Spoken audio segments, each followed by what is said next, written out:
Good morning, everybody. Welcome back to my channel. My name is Max Convexity. This is the Daily Covered Caller where I talk about option strategy ETFs and option strategies generally. All right, let's check out the agenda first.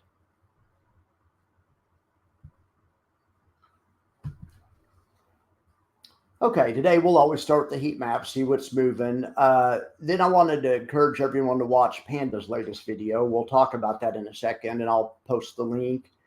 Then I'm gonna plug that I'm speaking with Jay again in August, so I'm really looking forward to that. I'm excited about it. That's why I keep mentioning it every day. I have a lot of new questions to ask him that I haven't asked him before.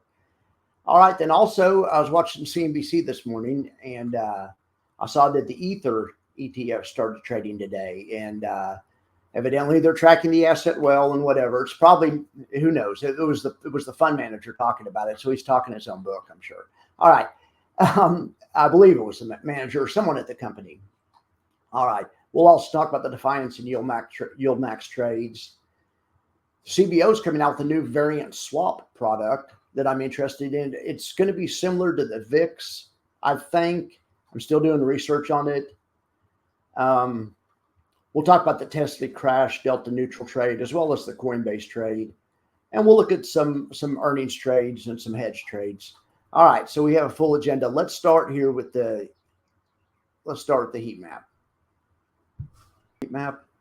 All right, so Bitcoin's selling off today. I don't think they have any Ethereum ETFs on here yet. They'll probably, when they do, I would guess they would put them in the crypto section, but it'll probably be a while till they're big enough.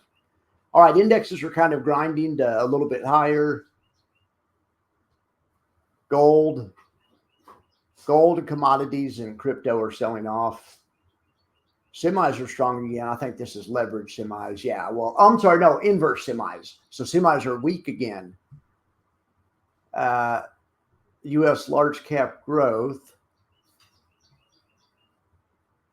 Well, yeah, there it is. There's regular semis are down almost a point. So inverse semis, triple inverse are down 3 points. Okay, well, that makes sense. All right, so let's look over here at the trades really quick.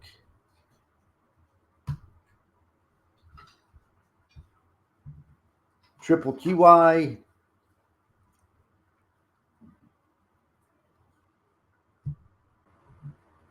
Okay, let's start with NASDAQ. You can see these options. They sold their profit box isn't very big. It's only 100 points wide. Break evens at around 770. The strike price is around 870, or it is 870. It's not around. All right. Anyway, they're above it right now. So it's a full profit. So we can check the spreadsheet and make sure it concurs. Yes, we're going for 1.2 million right now. We're realizing 1.2 million would bring these guys positive 4 cents a share on the month. Great job, guys. Getting positive again because they were down quite a bit. They were down 13 cents at the worst. So that's not really quite a bit. But anyway, they've recovered. That's great. Or as of now, they've recovered. We'll see what happens between now and the end of the day. The dividend estimate is 56 cents. Now let's look at JEPY, see what's going on with them. All right, well, it looks like these folks sold the 55.75 option. The market's trading right there at 55.81, which means the options they wrote are out of the money, which is good because when you write an option, you're short. Great job, guys. These guys on an earnings per share basis, a +1 on the month, about halfway through, I think. Yeah, it's about halfway. It's more than halfway through. It's 2/3 of the way through, actually. I'm sorry. All right. Dividend estimate's 48 cents, though, which is pretty light. All right. That little pullback we had last week wasn't enough to boost vol that much. I mean, to boost the distributions that much. All right, IWMY. Let's see what these guys did. These guys sold at 22.30 strike. Right now, the market is trading at 22.93. So that's awesome. That's way out of the money for them. And since they sold it, they want it to be out of the money. They're going for 900,000, nearly a million. I'll just call that a million. It's $385 short of a million. All right. So these guys, IWMY, positive 31 cents a share on the month, killing it. Dividend estimate 82 cents, which is better than last month's, but still a little on the light side. All right. Now we'll go to the Defiance Fund, USOY. This fund tracks the USO ETF, which is an oil futures ETF. All right. These guys have two strikes open. I guess I probably need to do this in a better way. From now on, maybe the whatever's open, I'll shade in green or something. All right, so this is what they have open. Everything else is shut. They have most of their strikes at the 80 level. Some of their strikes are at the 79 level. Last night, they had 57 strikes at the 82 level. This is real option nerd stuff, but they sold these 57 contracts at the 82 level for $1.45. And they were just getting at the price of oil when it's going down bad, and they actually had to cover. So they covered those contracts for $4.35 and realized the $16,000 loss. They were only trying to make $8,000 on the trade. They went ahead and realized the loss, but they rolled down and out, or they rolled down. They didn't roll out. They rolled. Let me see about that. Actually, yeah, yes, they did roll down and out. I have a wrong number here. So they rolled down and out. So they rolled, and they also, people bought into the fund overnight. There was fresh money that came in. So instead of 57 contracts, they wrote this time 143 contracts. The 143 is a new position of the old position, which was the 57. They took new people's money on, wrote contracts at 79. So hopefully it'll bounce and maybe they'll win on these contracts. Right now, let's see what the price of USO is trading. Price of USO is 76.02. So no, not going their way on this one, but that happens sometimes. Yeah, these guys started off really hot in the month. This was the one, and I didn't do this right. So this one right there, that's the 82 strike. They went ahead and covered down here, and it would have been a lot worse if they would have waited till today. I mean, so I think they did the right thing. I mean, usually, anyway, but it's hard to tell though, and it's just an opinion. But then they rolled that strike there from 82 down to 79. So now that brings the max profit for these contracts a little closer to the money, which is why people like to roll. Okay. Or why it makes sense to. And these expire Wednesday. So hold on a second. And I drew these out too far. We need to get an idea of where max profit is visually. That's the reason I do these for you. So there we go. These are when these contracts expire. So for max profit on this fund, if you own this, if the price of USO turns around and goes up, finishes at 80, that's max profit for those strikes. And there's way more strikes at 80. That would be the best situation. But if it went to max profit, if it went to 79 and stopped by Wednesday, it has to turn around and go right there. That'd be max profit for that option position. Okay, so now let's look at the Yield Max funds. We're already over here in Chartland, so we don't have spreadsheets on Yield Max, thank the Lord. Okay, so Tesla. These guys have 4 strikes now. They have a 4-strike ladder. I didn't draw this one out far enough, but anyway, they have 4 strikes on top. They're 262.5, 265, 267.5, and then they have some that they wrote last week when there was more time at the 282 level. So they're scattered pretty well, but they have earnings after the bell. So we'll see what happens.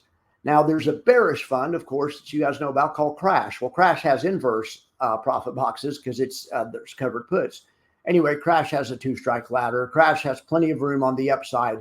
If Tesla has a bad earnings, Crash stands to profit somewhat before they're capped out. Both sides could profit before they're capped out. Really, the Crash side is further out of the money. So if you had both of them, I don't know, you'd probably rooting for Crash. But I mean, who knows? If you have both of them, you're always just rooting for what's been happening, just going straight sideways. That's the great thing, and what I love about delta neutral trades. It's the only way for retail, the only way I know of or can think of real quick, for retail to monetize sideways action, back and forth action, mean reverting, just. Okay, let's look at NVIDIA. High Yield's fund name is NVIDIA. Oh, I was going to tell you guys. Well, I clipped a picture of it. I'm trying to think where it even is. Well, I was on the SEC filings and I saw that the SEC accepted the YieldMax's ticker for the inverse NVIDIA. And Jay's talked about it a lot. It's DIPS, DIPS. I think it starts trading next week. They tweeted about it yesterday also. But anyway, yeah, so DIPS it is. Chips and dips.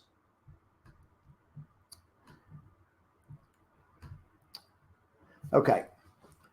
So NVIDIA, they've blown out one strike. They still have two strikes to blow out, but they don't have a whole lot of room on the upside before they're capped out on NVIDIA. Let's look at Coinbase for the sake of Coney. Now, Coinbase also has an inverse fund called Fiat, F-I-A-T. There's Fiat's covered put.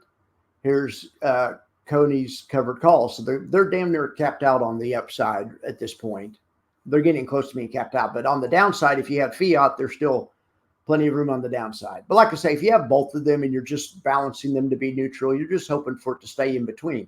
Last week, it did not stay in between. It jumped the fence is what I call it. Anyway, this week so far, the dog hasn't jumped the fence, or the cow, or I don't know what jumps the fence. The horse hasn't jumped the fence and escaped from the pasture. Yeah, cows aren't very good at jumping fences, are they?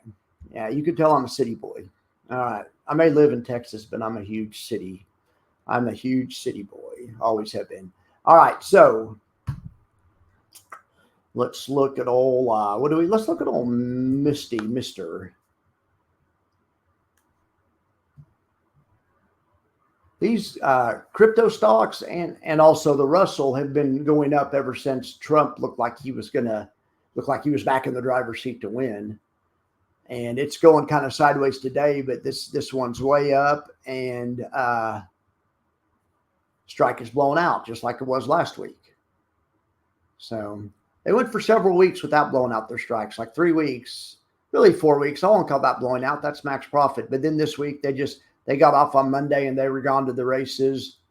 And Jay finally rolled on Thursday, or Jay, the crew, whoever trades this, the manager finally rolled on Thursday. Jay approved it or signed off on it. Somebody signed off on it.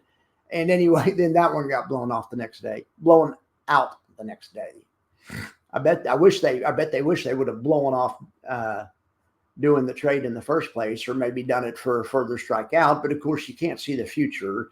And if they would have done the further strike out, this wouldn't have happened, and they wouldn't have got enough premium, and then people would have left their fund. And that's their worst nightmare. They want to do what's in the prospectus, right? All right. So that's MicroStrategies. What other ones do we have to check out? Let's check out Google. All right. They have one strike, way out of the money.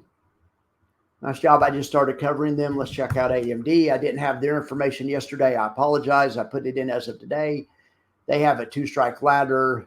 They probably wrote this one earlier. I wasn't following live. This one was probably first. And then as the market went down, I think they wrote this one yesterday.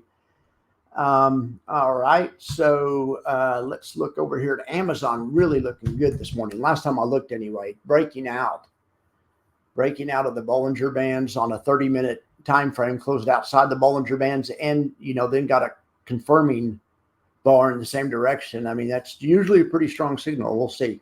Anyway, they have a 3-strike ladder. Two of the strikes are still good. One's blown out.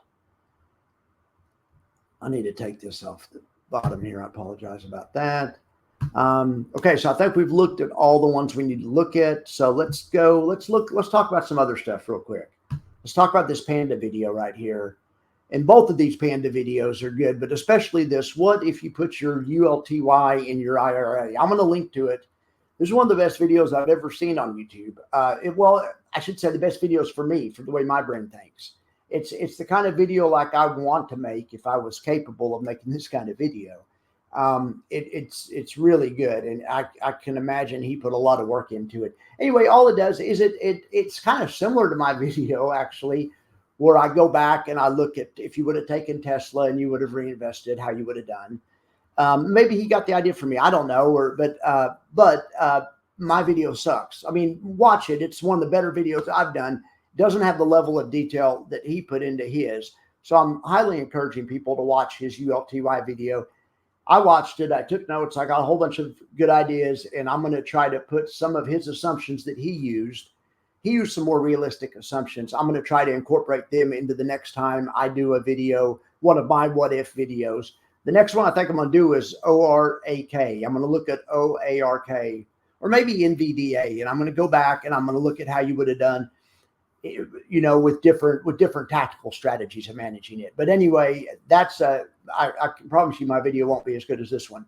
Go watch it. Leave him a thumbs up. Leave him a comment. I don't even know the guy. We've never communicated. I leave him nice comments and stuff. I feel like I know him, and he's left me a couple nice comments too. But anyway, so but anyway, it's a great video. One of the better videos I've seen lately. Also, I haven't been watching a lot of other influencers lately. I've been busy. You guys know I've been doing my own thing. So for all I know, he's been putting out fire videos like this every day, and I just haven't checked in a couple of weeks. I don't know. Anyway, go check it out. I promise there's nothing in it for me. Oh yeah. I'm making a new video on KQQQ. There's my slide for it. I stayed up late making it last night. It should be out today. I wanted to plug that video. Let's see what else we have to talk about. The new CBOE variant swap product. Okay, well, speaking of Panda, I said I never communicate with him. I don't have his email, but I did leave a message in one of his videos to ask him what he thought about this variant swap product. Panda's worked on the institutional side, actually, I think on the floor in New York, or for actual broker dealer. So he understands. I've heard him talk about variant swaps, and he understands them, and he can explain them better than I can. I asked him if he'd make a video about it, I think it'd be interesting. But the way I take it, it's going to be a product similar to VIX. It's going to be I think a variant swap. I think it's going to be the variances between the realized volatility and the implied volatility. And a swap is like an option or a futures kind of, I think. More like a futures, I believe. Anyway, listen to Panda's video. If he doesn't make something in the next week or something, I'll do some research and make something. I'm really interested on it because I'm into hedging. It's going to be a similar product to the VIX. It should be a product that will expand and make money in times of bad market. If it is what I think it is. All right. So Tesla crash delta neutral trade. Let's talk about that. And then I'm going to excuse the non-option traders and I'm going to go into the options lab. But I should have talked about that while I was in the,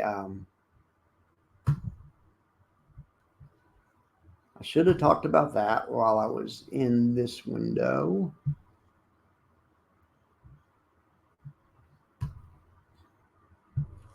Okay, so I know I'm grappling about my spreadsheet all the time. I've got it a little bit better on this Tesla crash, marginally.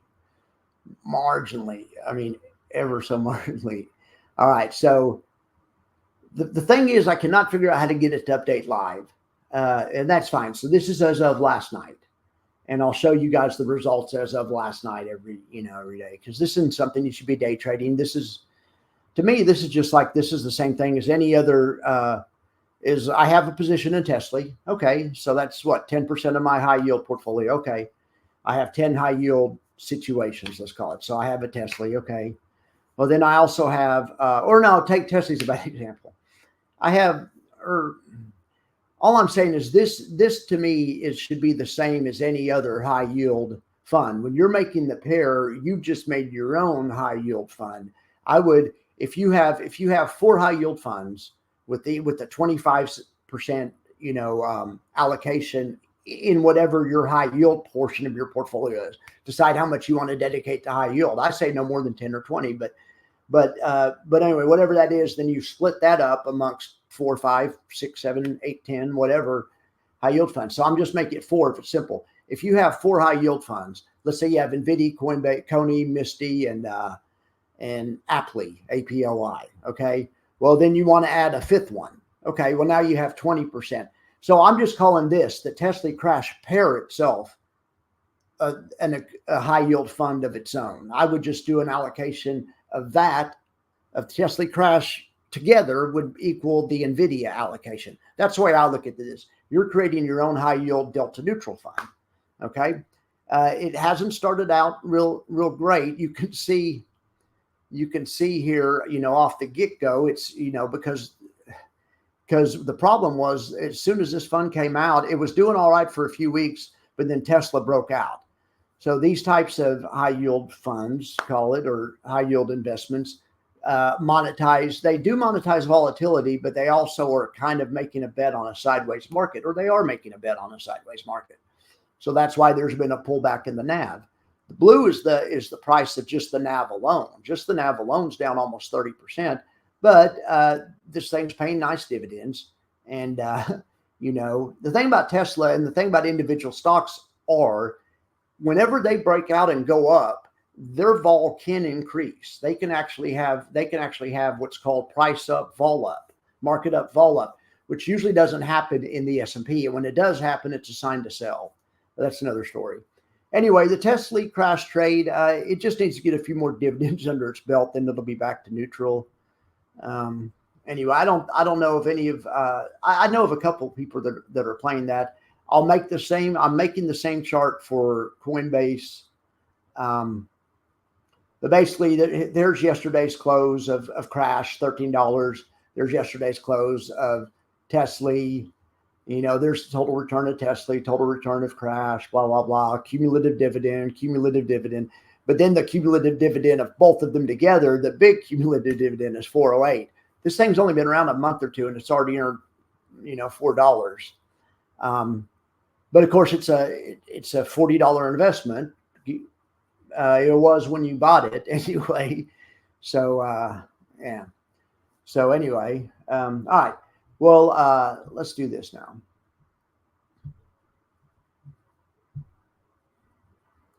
All right. Yeah. So I'm going to get into the options lab. If you guys don't want to talk about options, I'll excuse you at this point.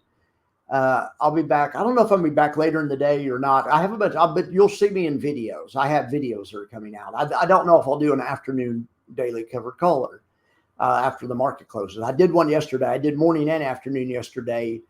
But I don't know if I'm going to today. But for the rest of the report, I just want to talk about options a little bit. All right. So I gave everyone a Tesla pre-earning trade. Tesla has earnings today. Well, this trade's down $118. It cost about $700 to put it in. Right now, at this point, it's down that much, but we'll see. Here's the profit and loss graph of it right now. What I'm playing for is to go till the end of the day, to the end of the day, and then I'm just probably just gonna take it off. Although if we could also leave it on. We could leave it on and take a chance that we could just let more time pass till Friday, and this could potentially turn into a $600 winner. The problem with leaving it on is if the market reverses, and the market could go down, and it could turn into more of a loser. Right now, it's only $100 loser, and max loss on it is $670, $680. But at expiration, there's a nice profit loss graph. The catch on that is after the earnings are released, volatility will probably drop to about there. So it won't be as attractive, and you won't have as much buffer. But this is the way I do it in real life too. If I can't take it off for a profit, right now it'd be a loss about $180. I'm just going to leave this one on through earnings. We'll see how we do. Let's hope for an earnings beat. And let's hope it for an earnings beat, and let's hope the price of Tesla goes up 12%. In that case, this trade could be worth $1,200. Even if the opposite happens and it goes down, the most we're going to lose is $800. So in that respect, there's some asymmetry in this trade, and I kind of like this trade. So I was hoping to take it off for a couple $100 profit before earnings. That's what I'll do. If I can make profit before, it's like a scalp. It's an earnings scalp. I do this all the time. I love these types of double diagonals. Okay, so I'm going to make more content, and I'm going to do a Spotify. Spotify has earnings, I think, on the 1st. So I'll do a Spotify trade today, and then we'll paper trade that through earnings. We'll look at that. All right, so let's look at what else we have. These other trades are just hedge trades. They were up like $10,000 yesterday. They're only up $6,000 today because the market's down. This is the main one. I mean, because the market's up, and these are hedge trades, so they make money when the market drops. This is the profit and loss graph right now of this trade. Yesterday it was further to the left a little bit, and today the dotted line goes to the right, and then it slips into the unprofitability land. And anyway, this is just a hedge trade. This doesn't expire till the end of the year. So this is designed, if the market's good, just to bleed a little bit every day.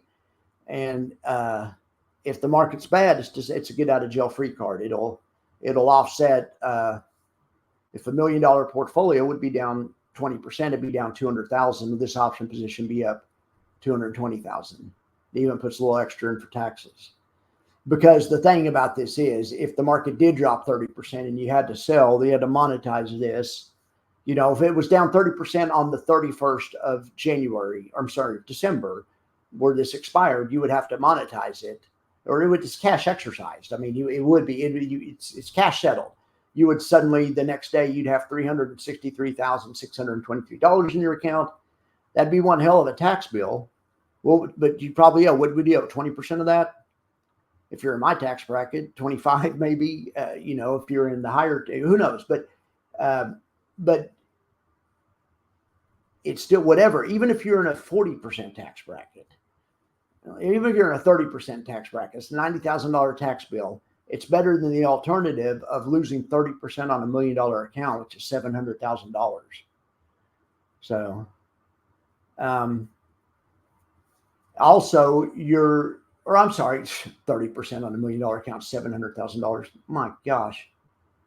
30% on $1 million account's $300,000. So that's the thing. This trade would be up 363. It almost covers the tax bill, and that's how I designed it. I designed it to have a little extra at the most likely levels that it should go to, which is 20 or 30. At some of the higher levels, it doesn't pay your tax bill exactly.